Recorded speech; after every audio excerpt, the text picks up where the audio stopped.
আমি রিমান্ডে থাকাকালীন এক হিন্দু অফিসার, ওর অনেকগুলো আয়াত দেখলাম মুখস্থ আছে। আমারে বলছো, হুজুর একটা কথা বলি, আপনি তো মাওলানা মানুষ, আপনি তো বিভিন্ন জায়গায় ওয়াজ করেন। আমি সরকারি কাজে 2 বছর ইয়ামেনে ছিলাম, ওমান। ওখানে থাকাকালীন আমি দেখেছি ওনাদের কোরআনে কারিম হাদিস মেনে নেওয়ার আমাদের কোরআনে কারিম হাদিস মানা, এই 3টা দেশে এক না। আপনি তো হিন্দু, অন্য জাতির লোক, কিভাবে কি বোঝেন? আমি যে দোকানে খাবার খেতাম, দোকানের মালিক বসে আছে, টাকা নিচ্ছে ক্যাশ। আর যেখানে খাবার দেয় হোটেলের বয় বলা হয়, ওটা ওই মালিকের নিজের আপন ছোট ছেলে।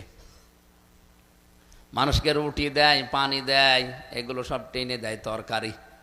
ডাক দিয়ে একদিন বললাম, ভাই আপনি এই দোকানের মালিক, এত টাকা পয়সা আপনার, আর আপনার নিজের ছেলে ওকে মানুষের মতো মানুষ না করে ওরে বড় একটা জায়গায় তুলে না দিয়ে আপনি কি করেছেন? ছেলেকে হোটেলের বয় বানিয়েছেন।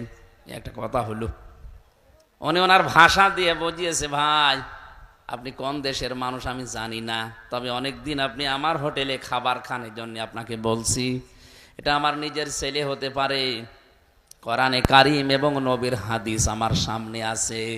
ইয়া আইয়ুহাল্লাযীনা আমানু ইন্না মিন আযওয়াজিকুম ওয়া আওলাদিকুম আদুওয়াল লাকুম ফাহযারুহুম ইলা আখিরি আয়া।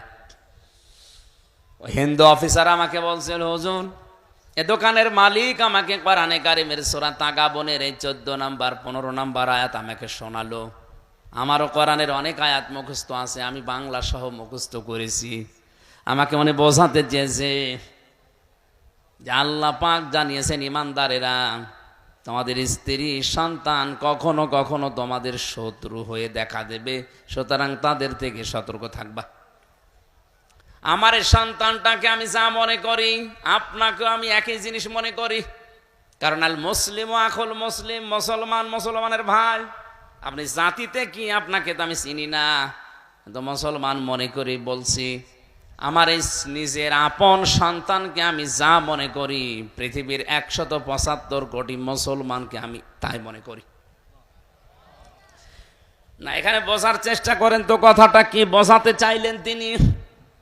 যে আমার দায়িত্ব ছিল নবীর হাদিস অনুযায়ী আমার এই সন্তানের একটা সুন্দর নাম রাখা, আমি ওর নাম রেখে দিয়েছি আব্দুর রহমান। 2 নাম্বারে ওকে আমি দ্বীনের শিক্ষা দেওয়া, এটা আমার দায়িত্ব ছিল। দ্বীনের শিক্ষা মানে হাফেজ মাওলানা শায়েখ বানানো লাগবে না, ইসলাম মানতে যতটুকু প্রয়োজন অতটুকু শিক্ষা দেওয়া ফরজ আমি শিখিয়েছি। অন্তত ইসলামের যে মৌলিক জিনিস এগুলো মানতে পারে। 3 নম্বরে ওকে একটা সৎ পাত্রী দেখে পাত্রস্থ করা আমার দায়িত্ব ছিল, আমি একটা সৎ পাত্রী দেখে ওকে বিয়ে দিয়েছি। 4 নম্বরে ওকে একটা হালাল কর্মজীবন তৈরি করে দেওয়া আমার দায়িত্ব ছিল, আমি দিয়েছি আমার সামর্থ্য অনুযায়ী। আমার দোকানেও কর্মচারী হয়ে কাজ করে, মনে করেন 20,000 টাকা বেতন পায়, এটা দিয়ে ওর সংসার হালাল ভাবে ভালোভাবে ওর স্ত্রী নিয়ে চলছে, কোনো অসুবিধা নেই। আমি তো আর ওর জন্যে 5 লাখ 10 লাখ 20 লাখ টাকা খরচ করে হারাম কোনো কাজে সুপারিশ করে একটা চেয়ারে বসিয়ে দিতে পারি না। কথাটার ওজন কত আপনি টের পাচ্ছেন? আজ বাংলার 1734 জন মানুষ দায়িত্বে আছে। এই ওমানের এই দোকানদার মুসলমানের মতো যদি এদের মন মানসিকতা তৈরি হয়ে যেত, এই দেশে ঘুষ নেওয়ার জন্য পিটিয়েও লোক পাওয়া যেত না। তিনি কি বোঝাতে চেয়েছেন? যে আমার এই সন্তানের উপরে হাদিস অনুযায়ী 4টা দায়িত্ব ছিল আপনার, আমি পালন করেছি। আমি কোরআনের আয়াত সামনে রেখেছি, যেহেতু আমার শত্রু, ওর থেকে সতর্ক থাকা লাগবে। ওকে এমন জায়গায় আমি তুলে দিতে পারি না যে জায়গায় যে ও যেখানে বসার যোগ্যতা রাখে না, আমি টাকা পয়সা ঘুষ দিয়ে প্রভাব প্রতিপত্তি খাটিয়ে ওই চেয়ারে ওরে বসিয়ে দিলাম। ওইটার কারণে ওই চেয়ারে বসে ও আরো হাজারো অন্যায় করবে। আপনি বলেন তো, এই নিয়মটা বাংলাদেশে এখন কেউ মানছে না।